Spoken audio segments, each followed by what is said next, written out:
Le Dogecoin, à part le fait que c'est complètement ridicule et que d'un point de vue moral, je trouve ça stupide, à part ça, le Dogecoin est décentralisé, c'est du proof of work. Pour moi, la première entreprise qui demande un ETF spot sur le Dogecoin, elle va se le faire approuver par la Security Exchange Commission.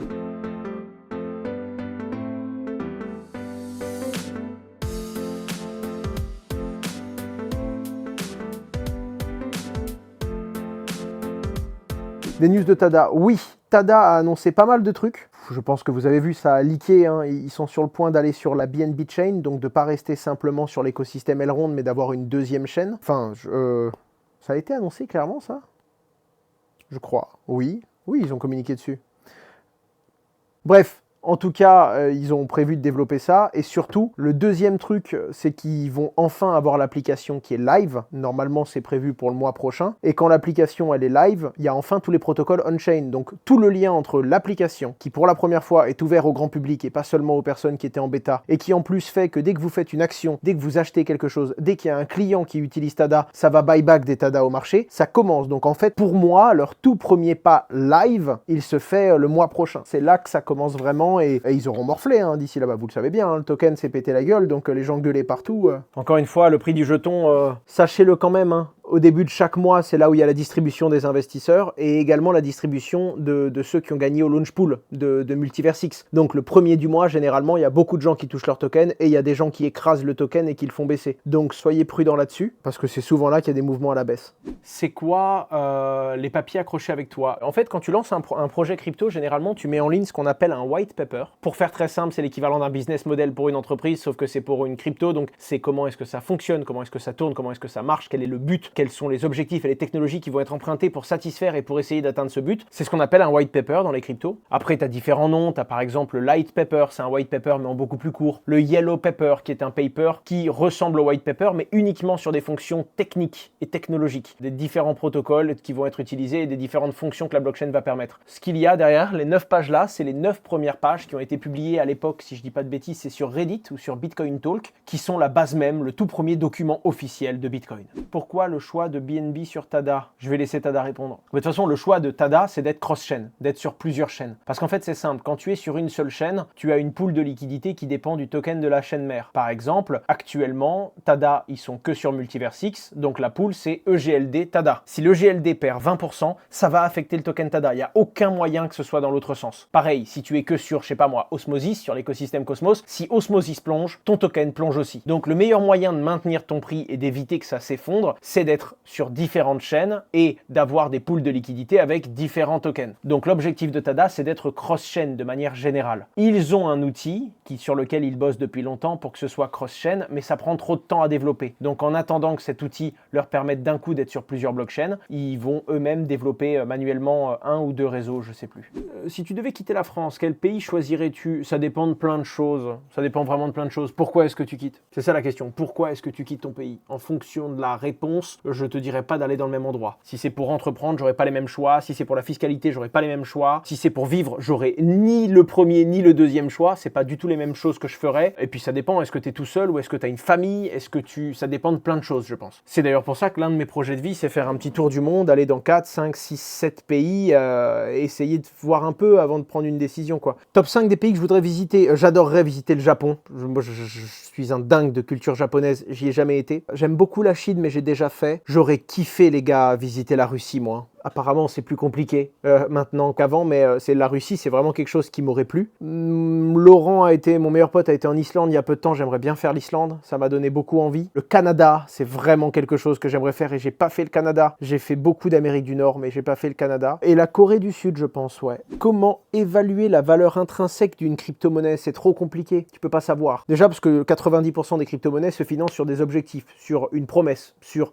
ce qu'elles aimeraient accomplir et pas sur ce qu'elles sont capables d'accomplir dans un premier temps. Le marché fonctionne comme ça, parce que c'est une jeune industrie et parce que malheureusement tout le monde se finance ainsi et c'est ce que veulent voir les investisseurs, les VC et les gens qui investissent dans les projets. Si t'es full concret et que tu n'as pas tout simplement de prévisionnel dingue, les gens ne suivent pas. Deuxième chose, ça dépend des projets. T'as deux types de projets dans la crypto-monnaie, t'as les projets d'infrastructure, donc en gros des projets qui viennent améliorer des solutions techniques sur la blockchain, soit cross-compatibilité, soit rapidité, soit scalabilité, soit décentralisation, soit gouvernance, mais en gros des gens qui viennent créer des solutions blockchain pour répondre à des limites de la blockchain, soit des gens qui viennent utiliser la blockchain dans un tout autre domaine. Tu prends l'outil blockchain tel qu'il existe et tu l'appliques au monde du sport, au monde de la musique, au monde de la communication, au monde de la finance, au monde de la tokenisation, etc., etc. Et une fois que tu as ces deux points-là, tu vas pas avoir la même analyse. Un projet dans la musique sur les cryptos, tu vas pas l'analyser de la même façon qu'un projet blockchain qui se veut améliorer le nombre de transactions par seconde. C'est pas la même façon de valoriser intrinsèquement la valeur. Ensuite, tu vas regarder la team, c'est un gros point très important. Tu vas regarder la vraie solution que ça apporte. Est-ce que c'est un game changer? Est-ce que c'est un verrou technique qu'ils essayent de lever? Ou est-ce que c'est simplement une amélioration, une évolution de ce qui existe déjà? Ensuite, tu vas regarder la vraie faisabilité de ce qu'ils veulent faire. Est-ce que c'est réalisable ou non? Ce que je veux te dire, c'est que tu peux avoir un projet qui vient en t'expliquant « Ouais, nous on va créer le premier téléporteur. » Ok, l'idée est géniale, j'y crois de fou. D'accord, les téléporteurs, je suis certain que ça va plaire aux gens, ce serait utile. Maintenant, est-ce que tu es capable de le faire? Parce que ça, c'est le vrai gros problème. Et le tout dernier point, c'est l'approche qu'ils vont avoir, que ce soit l'approche financière ou marketing. Le meilleur projet du monde en crypto, s'il ne sait pas communiquer, il est mort. Il a pas lieu d'être. Parce que c'est comme ça que ça fonctionne, c'est de la communication, c'est du relais, c'est de l'influence, c'est du média, c'est également de l'engagement communautaire. Comme tout est communautaire, il faut un moyen de communiquer avec cette communauté. Si tu ne l'as pas, si tu ne sais pas le faire, ça marchera pas. Quoi que tu fasses, quelle que soit la tech qu'il y a derrière. Et à l'inverse, si tu as tout ça, bon, tu as évidemment le pan légal. Est-ce que c'est régulé? Est-ce que tu as le droit de le faire avec ou sans licence? Et si oui, dans quel pays? Et le tout dernier point, c'est le suivi financier. Ta capacité à maintenir le token, à l'exécuter sur les cours. Et ça, c'est un truc que je me rendais pas compte avant de voir la merde de l'intérieur de quelques projets. Mais chaque projet qui lance sa crypto-monnaie doit avoir une partie de son effort qui est purement financier. Parce que qu'est-ce que vont penser les gens? L'opinion publique, les réseaux sociaux, la pression acheteuse, la pression vendeuse, le lien avec tes investisseurs, etc. etc. C'est vraiment quelque chose de primordial et c'est un métier. Hein. Autant dire que tu as un salon de coiffure, tu fais ta crypto-monnaie, t'es pas câblé du tout pour faire de la finance. Et pour maintenir un jeton et pour maintenir de la liquidité sur des marchés, c'est un autre métier. Donc c'est sur tous ces pans-là que quand tu as une vraie expertise et que tu commences à bien comprendre en profondeur le truc, tu peux dire quelle est la valeur intrinsèque d'un projet à l'instant T. Et ça change tout le temps. Je vous rappelle quand même que même en 2024, aujourd'hui, les banques françaises clôturent des comptes. Hein. Même certaines banques que je tiens vraiment dans mon cœur pour avoir essayé de jouer le jeu, mais les gars, nous, on a été pendant plus de 5 ans dans une banque, on n'a pas eu un seul problème de transaction, pas de recall, pas de soucis, pas de transactions litigieuses, pas de problème de flux sale. On avait une politique contre la lutte de blanchiment d'argent et de financement des terroristes qui était vraiment parfaite. Et quand ils ont appris qu'on était dans la crypto, bonjour, au revoir, oui, vous avez 3 mois pour clôturer votre compte et faire... dégagé.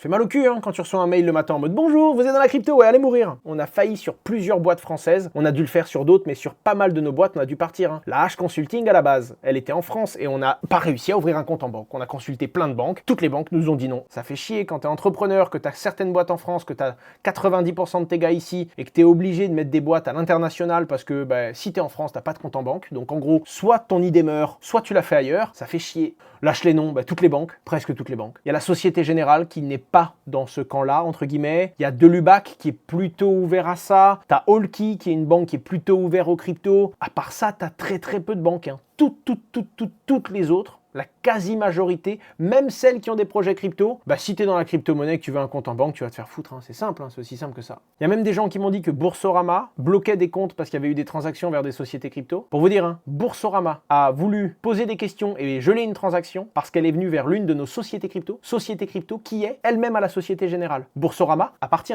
à la Société Générale. Vous voyez à quel point c'est compliqué en interne, à quel point c'est des hiérarchies complexes. Tu as un compte Société Générale qui passe à un compte Société Générale, mais c'est d'un utilisateur particulier à une société crypto dans la même banque, hein, ça bloque les flux.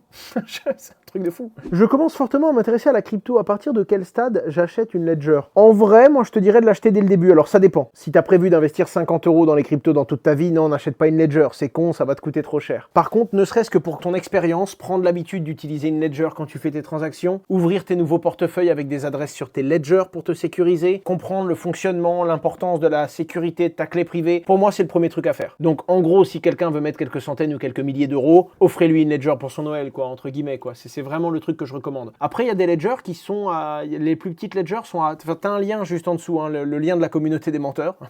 C'est la communauté Twitch. Je crois que le plus petit wallet Ledger, il doit coûter 49 ou 59 €, donc c'est plutôt abordable. Malheureusement, on dit que t'as un projet sur 10 qui vient te rembourser les pertes de tous les autres. Les gars, je suis ici depuis 2017, hein. Je pourrais prendre un tableau blanc, prendre un stylo et vous écrire à la liste le nom des projets qui sont morts, hein. Je vous parle même pas de le token vaut plus grand chose. Non, je te parle de le projet est mort. Il ne reverra plus jamais le jour. Le token est finito pipo. Et si t'as mis ne serait-ce qu'1 euro dedans, tu as tout perdu. Et ce sera ni la première, ni la dernière fois, les gars. Comme j'aime le dire, les gars, hein, plus j'avance dans les crypto-monnaies, plus j'ai des convictions, moins j'ai de certitude. Je reste modeste face à ça. J'ai appris que quand on gagnait de l'argent, c'est quand on était résilient sur le long terme, qu'on avait une stratégie, qu'on la suivait à tête reposée, que quand le marché se pétait la gueule, on mettait ses sentiments de côté, on renforçait ses positions et qu'on était capable d'accepter ses pertes quand on doit en avoir parce que c'est un marché qui te donne beaucoup quand tu es capable d'accepter ta perte, tout simplement.